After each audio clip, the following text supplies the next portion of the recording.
Pessoal, boa noite. Mais uma vez eu gostaria de agradecer a presença de vocês, por ter reservado esse tempo para estar comigo e hoje também com a Raíssa. Muitíssimo obrigado por que vocês tenham reservado esse tempo para estar conosco. E assim, lembra que a gente tem falado ao longo do tempo que um dos objetivos dessas nossas lives é basicamente compartilhar um pouquinho de experiência e de informação de qualidade baseada em evidência científica, sobretudo envolvendo saúde ocular. Mas eu fiquei pensando, meu Deus do céu, saúde ocular a gente tem falado ao longo das semanas e de repente, Raíssa, veio a questão do setembro amarelo, eu digo, sabe de uma coisa? Só um pouquinho, Raíssa, alguém enviou uma mensagem aqui que eu estou tentando ler. Oi, boa noite, minha filha tem 8 anos, tem uma criança que não chega. Daqui a pouquinho eu respondo para você, tá bom? E aí eu fiquei pensando, quem sabe a gente vai mudar um pouquinho a temática dessas quartas-feiras e discutir com um tema tão importante quanto, até às vezes mais. Porque assim, Raíssa, o curioso é que quando a gente pensa em saúde ocular, a pior coisa para o médico oftalmologista é o olho cego. Mas o indivíduo ainda tem vida, principalmente se ele tiver um olho comprometido, mas o outro estiver funcionando. Ele não pode ter uma vida bem satisfatória, trabalhar, estudar, brincar, dirigir, tá? Agora, quando já não se tem mais vida, eu estava pensando que antes do indivíduo predisposto a suicídio tomar a decisão de se matar, ele já estava considerando essa possibilidade há algum tempo. Então, parece que o suicídio ele é o resultado de um processo. Não é um ato agudo, isolado, que a pessoa sabe, na coisa, vamos matar agora e acabou. Tem alguns casos isolados, mas em geral não é bem assim. Mas quem vai falar mais sobre isso é você. Pessoal, então está conosco a Raíssa Ferreira Ávila. Raíssa, se eu estiver errado, você me corrija. Está aqui no lápis dela, ó, a Raíssa é mestre e graduada em psicologia pela Pontifícia Universidade Católica de Goiás. E a Raíssa participa de um monte de grupos de pesquisa em avaliação e intervenção psicológica e de saúde, desde 2015, com ênfase em polivitimização. É isso, Raíssa, o termo? Múltiplas violências. Ah, tá. Psicologia positiva, violência virtual, autoeficácia, intervenção com adolescentes e assim sucessivamente. E a Raíssa é pós-graduada em Psicologia na Educação e Aprendizado.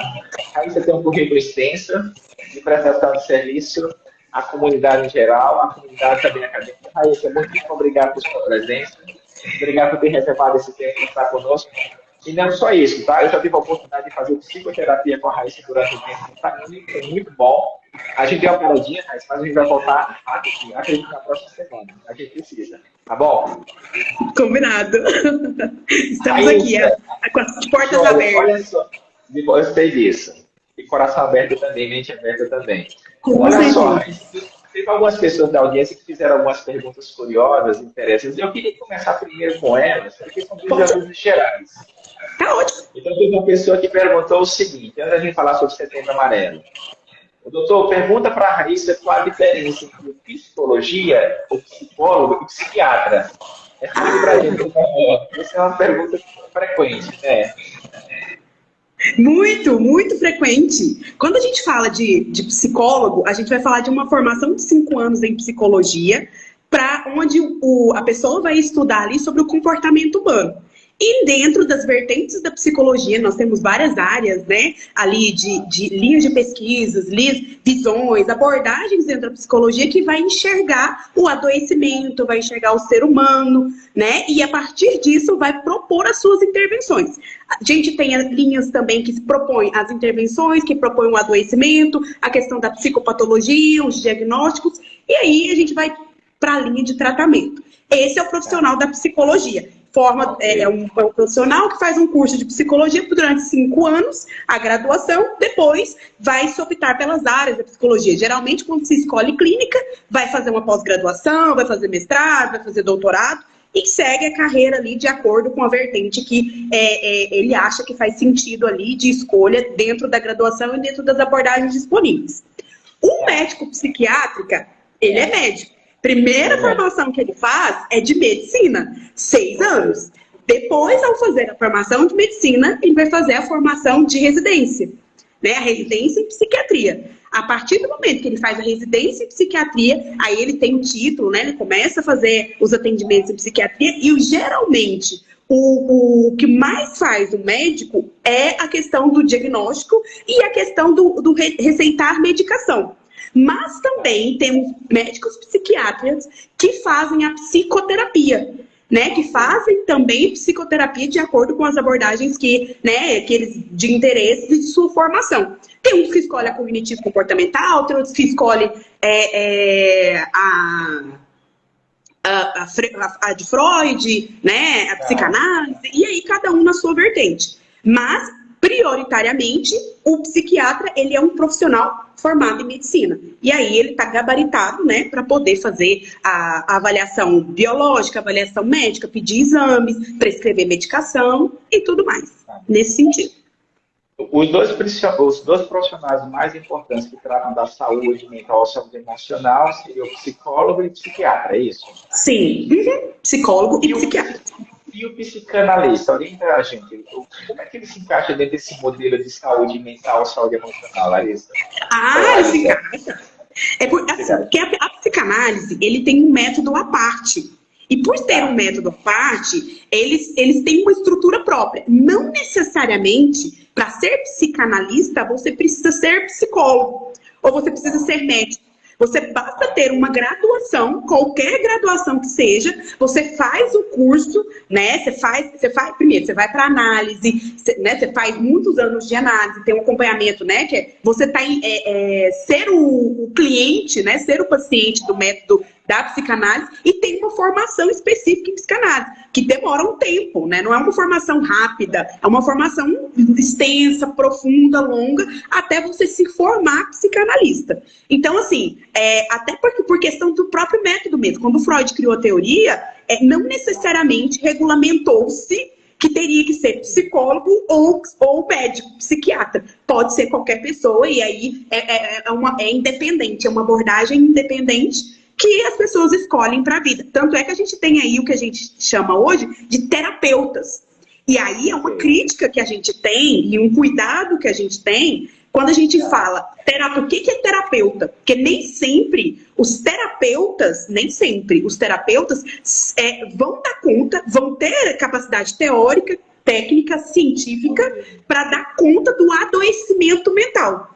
E aí a gente vai tocar em questões profundas do paciente que muitas das vezes a gente não tem condições de intervir, até por falta de capacidade técnica mesmo.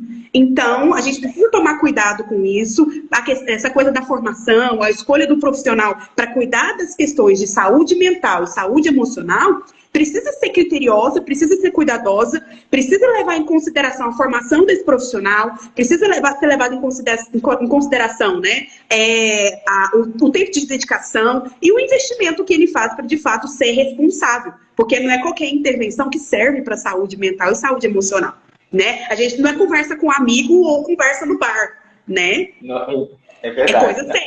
É coisa séria, né? Eu achei interessante, Raíssa, essa pergunta, porque a questão saúde mental, saúde emocional, ela ainda continua em voga bastante, principalmente nos 2 últimos anos e meio. Eu me lembro que em março de 2020, eu estava no Congresso Internacional de Oftalmologia, e de repente, acho que estava numa sessão, no período da tarde, a gente interrompe a sessão, o presidente do Congresso disse o seguinte: me dá o microfone. Pessoal, é bem provável que esse seja o último evento presencial no qual você vai participar esse ano. Aí veio à tona a questão da pandemia. Desde então, em função do advento da pandemia, o ser humano teve que se redescobrir enquanto pessoa, enquanto profissional, enquanto pai. Teve que se readequar a uma realidade, principalmente no primeiro momento de isolamento. Então, precisa isolar, para que isso diminua a replicação viral e que o número menor de pessoas seja acometidas. E com isso, Raíssa, veio muito à tona a questão da saúde mental. Sempre existia a questão de saúde mental, saúde emocional, mas parece que com a pandemia teve assim um despertar do interesse nesse assunto. Sim. E aí uma outra pessoa da audiência fez uma pergunta que eu já tinha também pensado a respeito. Então você já diferenciou para a gente o que é psicólogo, psiquiatra, como é que é a formação do psicanalista e deixou muito claro o cuidado que tem que ter na escolha do profissional e que nem todo mundo que se diz terapeuta de fato é. Isso é uma coisa importante de deixar claro. Com o advento da pandemia, então, a gente observou uma mudança drástica no comportamento das pessoas em função da necessidade de uma readequação de um novo momento nas suas vidas. E nesse momento foi isolamento. Então, você fica confinado dentro de um espaço suficiente. E aí vem à tona uma série de discussões e questões envolvendo a saúde mental. Mas, Raíssa, a gente que é médico, a gente entende um pouco melhor, pelo menos a gente que é médico, mas que não é psiquiatra, a gente entende um pouco melhor o que é saúde física. Mas quando a gente fala em saúde mental e saúde emocional, o que é isso, Raíssa? Fala pra gente, explica melhor qual a definição de saúde mental. E tem diferença em saúde mental e saúde emocional ou são coisas compatíveis? Não, são coisas compatíveis. Quando a gente fala de saúde mental e saúde emocional, tá todo mundo englobado, vamos dizer assim. E aí, claro que a gente vai definir saúde mental e saúde emocional com base em cada perspectiva que o profissional da psicologia ou da psiquiatria se escolhe para se trabalhar. No meu caso aqui, a minha perspectiva é a perspectiva da terapia cognitivo-comportamental e, na verdade, as TCCs, né? E aí a gente tem uma gama de processos, intervenções da terapia cognitivo-comportamental que pressupõe para nós, ao falar de saúde mental e emocional, um modelo cognitivo. E o que é esse modelo cognitivo para a gente compreender o que é saúde mental e emocional ou o adoecimento do ser humano, na verdade, né? A gente fica entre a saúde e a doença ali, né? Isso, a gente permeia muito entre esses dois polos.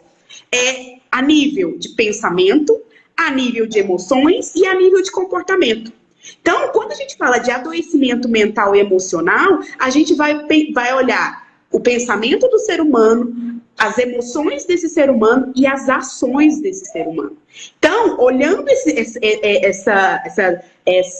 tripé, a gente vai alicerçar tanto o adoecimento como a saúde mental e a saúde emocional. O adoecimento no sentido, né, dos prejuízos, dos sinais e sintomas que se acontecem, né, a nível de pensamento, a nível de emoções, a nível de comportamento, nos diferentes diagnósticos que a gente tem, nas diferentes patologias que a gente tem, quando a gente fala do adoecimento mental e emocional. E quando a gente fala de saúde, também a gente vai olhar para esses polos, no sentido de trazer intervenções que promovam saúde, que promovam qualidade de vida, que promova ressignificar, né, caminhos e possibilidades para que essa pessoa trilhe um caminho diferente que leve ela para essa qualidade de vida. Então, quando a gente fala de saúde mental e saúde emocional, a gente está falando de um ser humano integral, que a gente está olhando pensamento, emoções e comportamento. Quando a gente olha essas três dimensões operando juntas, a gente vai caracterizar ali o que é saúde e o que é doença, né, emocional e mental para o paciente. Joia, eu acho que essa introdução foi super importante para a gente dar continuidade agora ao nosso tema propriamente dito. E acho que ficou bem claro para a nossa audiência a diferença entre as coisas, para que a gente consiga entender os próximos momentos. Então, assim, Raíssa, alguns dados estatísticos com relação a suicídio. Eu confesso a você que eu fiquei preocupado. Às vezes, quando uma realidade está muito perto da gente não dá o devido importância e tal. E aí, Raíssa, eu trabalho de levantar algumas informações e dá assim, ó. Hoje, o suicídio é considerado uma das principais causas de morte segundo a Organização Mundial da Saúde. As pessoas hoje, Raíssa, morrem mais de suicídio do que de HIV, do que malária, do que câncer de mama e, pasme, que morrem mais pessoas vítimas de suicídio do que guerras e homicídios. Eu fiquei assim, abismado. Segundo a Organização Mundial de Saúde, em 2019 foram mais de 700 mil pessoas vítimas de suicídio. Para cada 10 pessoas mortas, é muito alto. E algumas coisas que me chamaram a atenção. Entre os que morrem, por exemplo, existe uma preocupação maior com relação aos jovens. Existe um número maior de suicídios entre jovens de 15 a 29 anos de idade. Nessa faixa etária, é a quarta causa mais importante de morte. Um outro dado importante, quem morre mais, ou quem mais se mata, se é o termo correto, são os homens.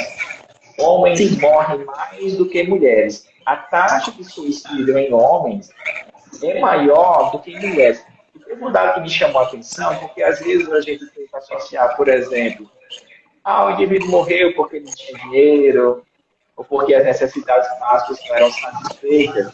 O curioso é que nos países de alta renda, a taxa de morte em homens é maior do que em mulheres.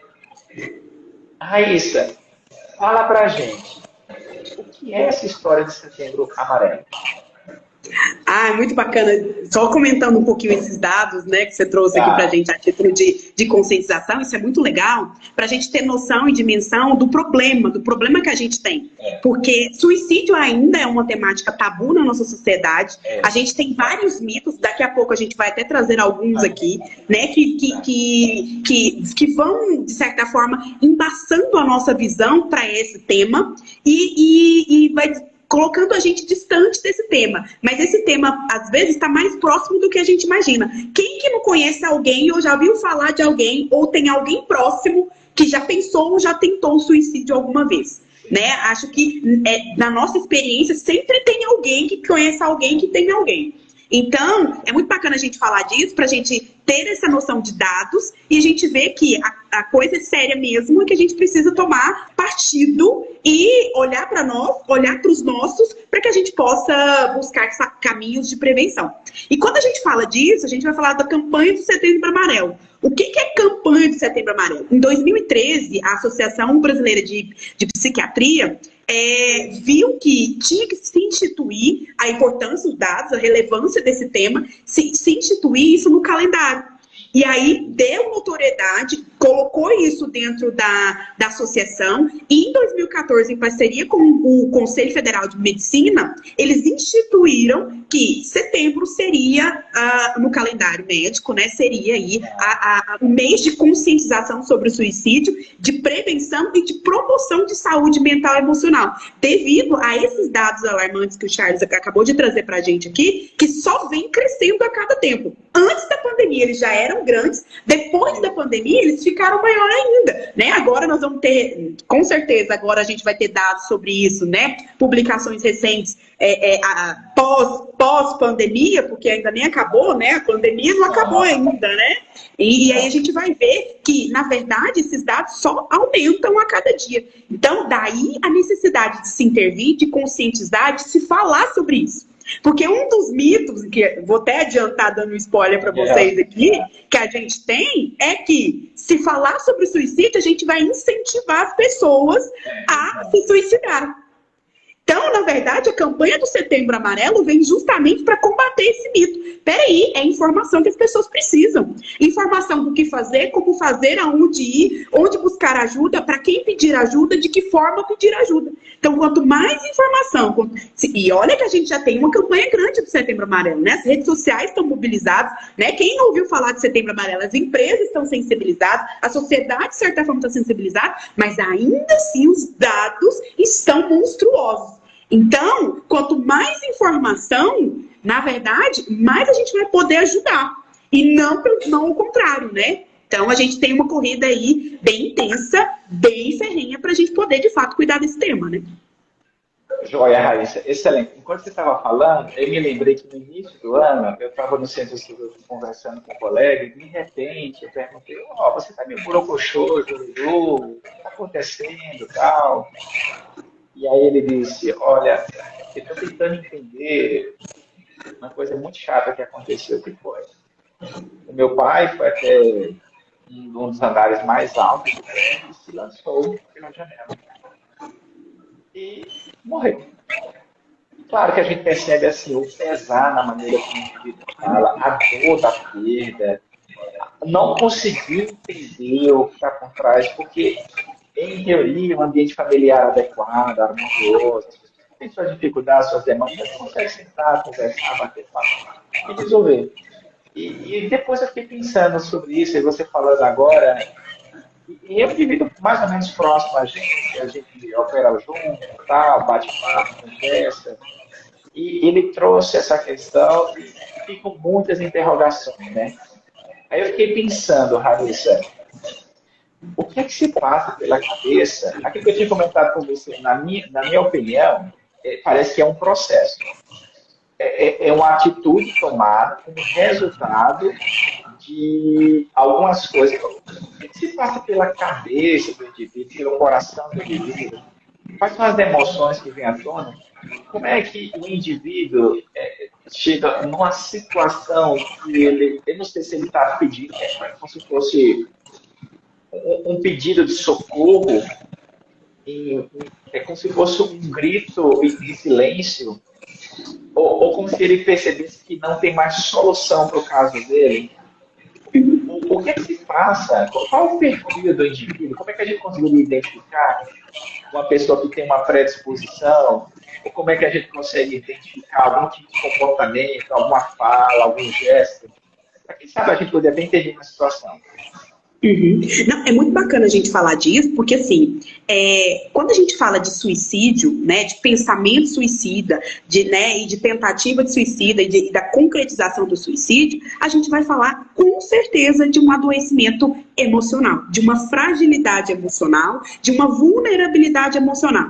E quase que invariavelmente a gente vai falar de um adoecimento mental, um adoecimento emocional.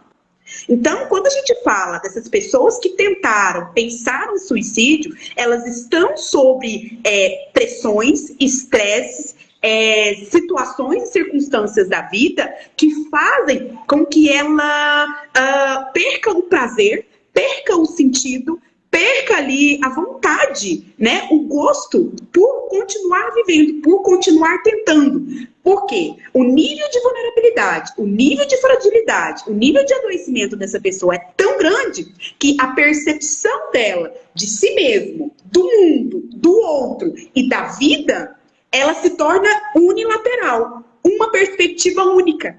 E aí, se eu tenho uma perspectiva única para todas essas dimensões da minha vida, para as minhas escolhas, eu me limito. Se eu me limito, eu me restringo. Se eu me restringo, eu perco as possibilidades. E principalmente, eu perco a minha capacidade de resolver os meus problemas. Eu me sinto incapaz. A minha única saída é só essa. Por isso, a única saída, muitas vezes nesses casos de intensa fragilidade emocional, é a morte. Por quê? Na verdade, e aí isso vai falar um pouquinho de outro mito que a gente tem, estou trazendo os spoilers dos mitos aqui. Mas é a próxima perguntas, tá? Outro mito que a gente tem também é que, assim, a pessoa que tenta suicídio faz isso para chamar atenção. A pessoa que tenta suicídio faz isso porque ela não tem nada para fazer e aí ela está fazendo isso para fazer chantagem emocional.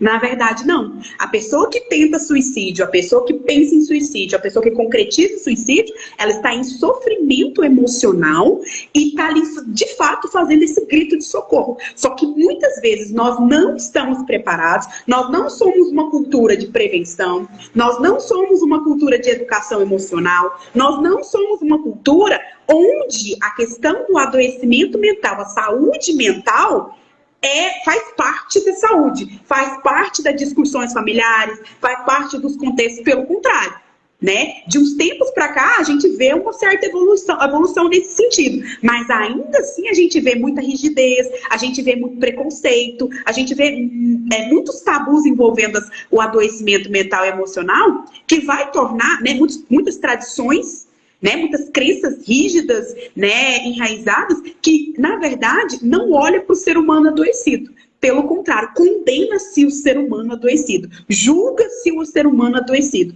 Ao invés de a gente oferecer ajuda, a gente critica, a gente condena, a gente fala que é preguiça, a gente fala que é falta de Deus, e vai arrumando inúmeras justificativas para, de fato, como diz, tapar o sol com a peneira, vamos dizer assim, e não tratar isso como adoecimento, e não buscar os recursos os recursos que existem para isso, né? Que é no caso do psiquiatra, que é no caso do psicólogo, né? Que cuida da saúde, né? Que são os profissionais mais preparados para cuidar da saúde mental e emocional. E aí, quando a gente fala das patologias envolvidas, né? Na tentativa de suicídio, a gente vai falar de a ansiedade, a gente vai falar de depressão, a gente vai falar de burnout, a gente vai falar de N outras patologias, né? A bipolaridade, os transtornos de personalidade, né? E tudo mais, para que a gente, de fato, caracterize esse adoecimento e a gente leve isso a sério, né? E tire essa banalidade que ainda a gente coloca nesse tema que é tão profundo, né? E tão importante. Olha só, Raíssa, você destacou que, às vezes, o que me chama também, às vezes, a atenção é porque tem um indivíduo com potencial suicida que está gritando de forma silenciosa, mas as pessoas ao seu redor simplesmente não conseguem enxergar. Elas não conseguem sentir, porque eu fico imaginando se, ao longo desse processo de tentativa de se automatar, o indivíduo fosse percebido pelo outro, o outro pode ser qualquer pessoa, de preferência de casa, com quem você convive mais de perto. Quem sabe o processo de autodestruição poderia ser interrompido. Aí eu fico imaginando o quanto a gente, às vezes, fica tão voltado para as nossas necessidades, para as nossas demandas, que a gente não consegue ver a dor do outro muito maior do que a nossa. Daí a importância da Raíssa, da gente, eu decidi trazer nesse tema, eu acho que é importante, eu já queria aproveitar e já deixar você convidado para o ano que vem a gente voltar a falar novamente sobre Setembro Amarelo, porque é um tema extremamente importante, um tema alarmante que chama muita atenção. Raíssa, vamos falar agora, você já teve alguns spoilers, mas eu queria que você então retomasse a questão dos mitos, porque tem muito mito e muita verdade. Tem muita questão religiosa também envolvida. O indivíduo se matou porque não acreditava em Deus. O indivíduo... é assim, é um tema meio estranho, porque existem algumas religiões que os indivíduos, eles têm uma crença tal que eles defendem a sua fé a ponto deles, por exemplo, se jogarem contra uma torre. Está entendendo o que eu estou falando, né? E se matam. Mas ele não entende aquele processo como provavelmente um suicídio, né? Acaba sendo um ato de morte em nome de uma crença e que a gente viu que o resultado é se autodestrói, destrói mais um monte de gente. Raíssa, muitos mitos e verdades a respeito de suicídio. Traz alguns para a gente entender um pouco melhor sobre esse tema. Olha, o primeiro deles... Foram 28 minutos, você acredita? Já? Nossa! Já, 28 minutos. Passou rápido. Opa! Então vamos lá, vamos trazer alguns aqui. O primeiro deles, né, que eu quero trazer para vocês é que o suicídio é uma decisão individual. Onde cada um tem o direito, vamos dizer assim, de fazer o que quiser com a sua vida, tem livre-arbítrio. Na verdade, esse é um mito dos grandes, porque quando a pessoa tenta acabar com a vida, a gente necessariamente está falando de um adoecimento. Essa pessoa precisa de ajuda, né? E essa pessoa, ela dá sinais, você me perguntou, né?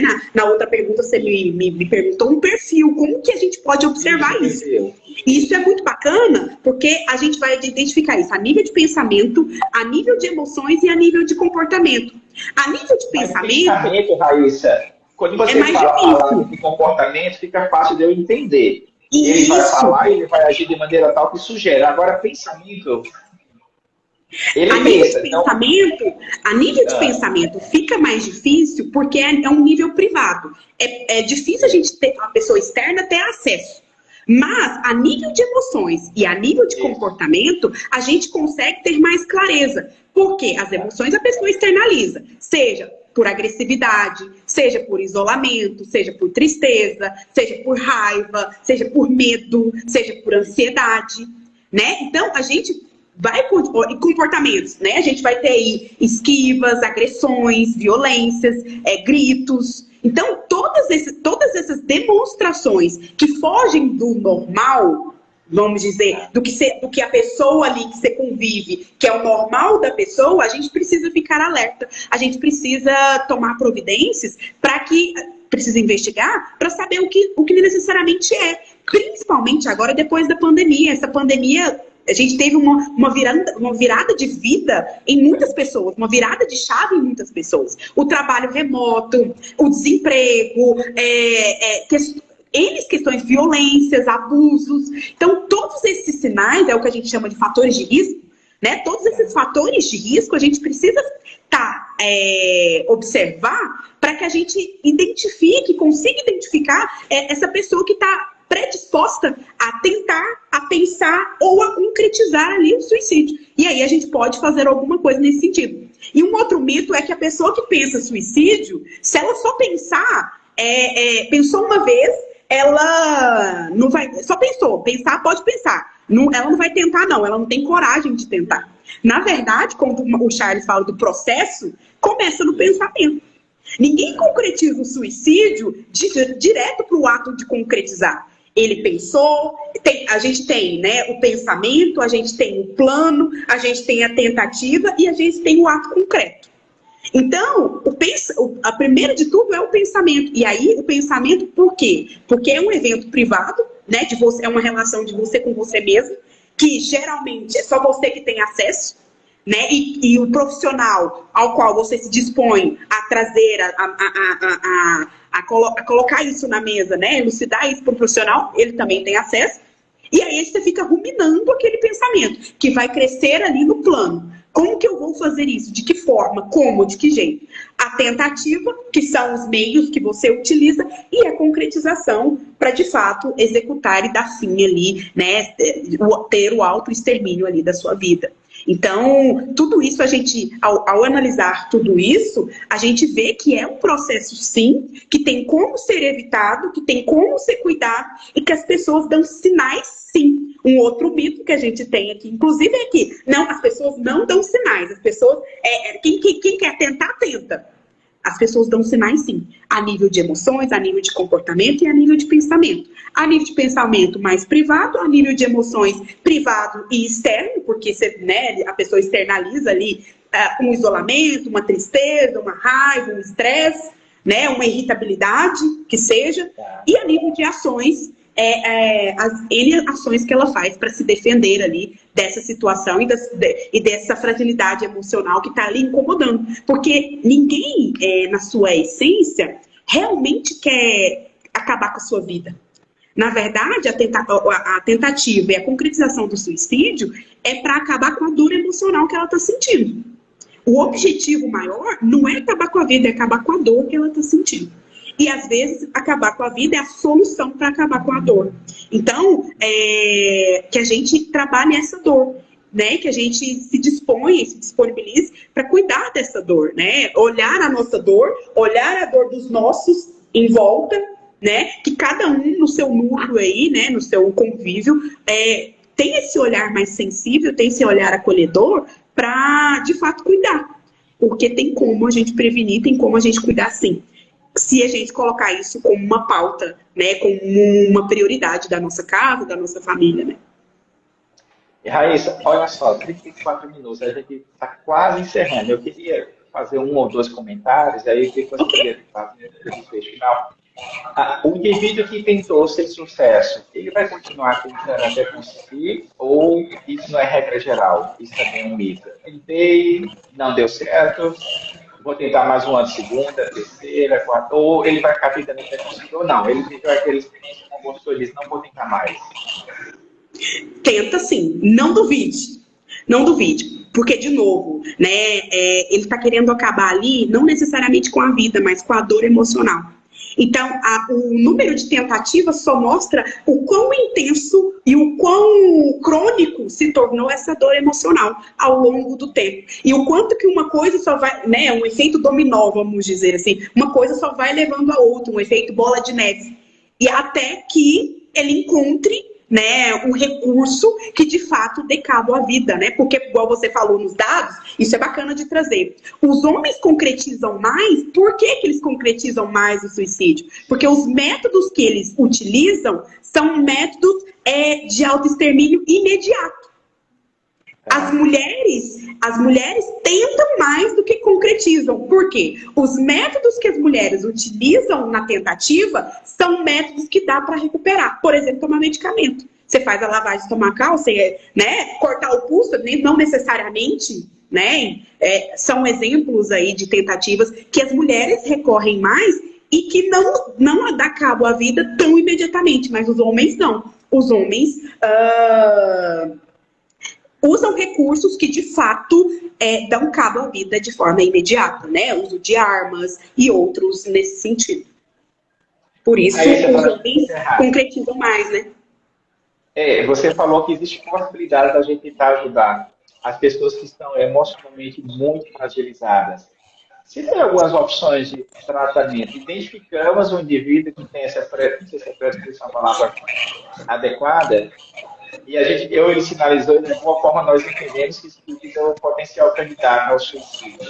Sim. A gente deve Olha, abordar primeira coisa para a gente falar disso, a gente vai para falar do Sistema Único de Saúde, né? Que, de certa forma, para a população em geral, é o sistema que vai acolher de forma imediata, né? O postinho de saúde do bairro, e aí eles vão encaminhando aí para os devidos lugares que fazem sentido. Se você vê uma pessoa, né, que está ali emocionalmente frágil, que está com tentativas, que está com ideação, leve ao posto de saúde, que lá o próprio sistema vai fazer esses encaminhamentos.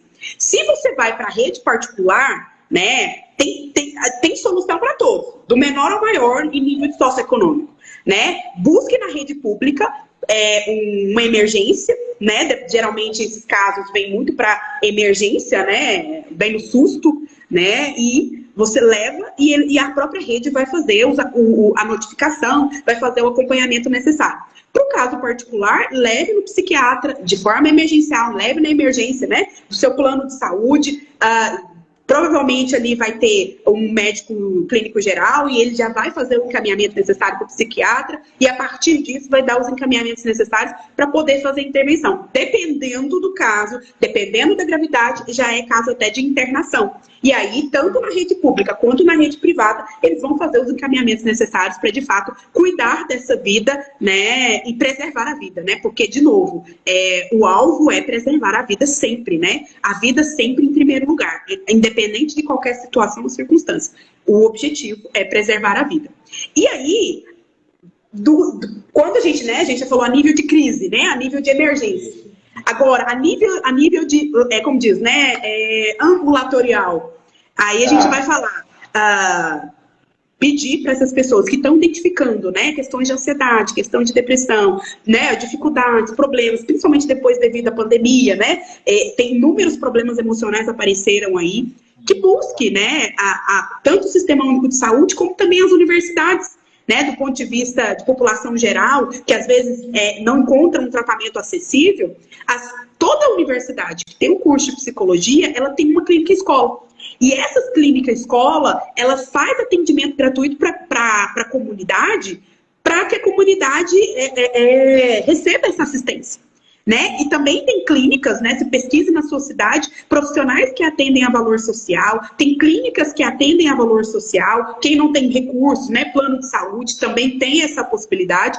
E de novo, quem tem recursos e vai para a via particular, mas busque esse tratamento, né? Tem tratamento disponível para todas as pessoas. Basta a gente saber onde, saber como e ir atrás, né? Pedir ajuda, pedir socorro mesmo. Se você não consegue sozinho, pede seu irmão, pede seu vizinho, pede quem está próximo de você para te ajudar, né? Recurso tem. A gente tem N tratamentos aí disponíveis para poder, de fato, ajudar essa pessoa e valorizar a vida, né? Porque, de novo, o que importa em primeiro lugar é a vida, né? A sua vida é importante, a sua vida é valiosa, sim, né? Independente do que esteja acontecendo aí na sua vida, de problema, de situação, de circunstância, de dificuldade, a sua vida é valorosa, é importante, sim. Né? É importante para os seus, é importante para as pessoas ao seu redor e importante para você também. Só que você não está conseguindo, né, falando para essas pessoas fragilizadas por conta dessa vulnerabilidade, dessa fragilidade, enxergar isso e ver isso como uma possibilidade. Então, mas tem sim. Do outro lado dessa vulnerabilidade, desse medo, desse temor, tem sim caminhos e possibilidades para salvar a sua vida, né? Joia, Raíssa, infelizmente a gente precisa encerrar, já se foram 40 minutos. E a gente ia ficar aqui, principalmente você, né? Que você gosta bastante do tempo, e eu estou me interessando cada vez mais pelo tema, você domina, a gente até que você flui naturalmente no tema. Raíssa, por falar em ajuda, se por acaso alguém em off precisar entrar em contato contigo, precisar de alguma orientação psicológica, psicoterapeuta, como é que esse indivíduo consegue te encontrar? Ah, pode me chamar aqui no Instagram, Raíssa F. Ávila, né? Você pode digitar, tá aí aqui na marcação do perfil do Charles também. Raíssa F. Ávila, simples mesmo, Raíssa, Raissa, F. Ávila, e aí você pode, tem os meus contatos lá, tem toda a minha agenda, tá tudo disponível lá para vocês entrarem em contato comigo, me chamar no direct também, né? Ou perguntar pro Charles aqui nas redes sociais dele também, ó, será aquela psicóloga que você fez na live lá, me ajuda aí que eu não tô achando não. Pode perguntar lá que o pessoal direciona também, e aí a gente resolve esse problema, a gente entra em contato aí e faz um caminho, né, um tratamento, uma conversa, para poder de fato te ajudar. Porque é isso que a gente busca, né, com a sensibilização, com a campanha, e claro, né, no tratamento aí de adoecimento emocional e mental.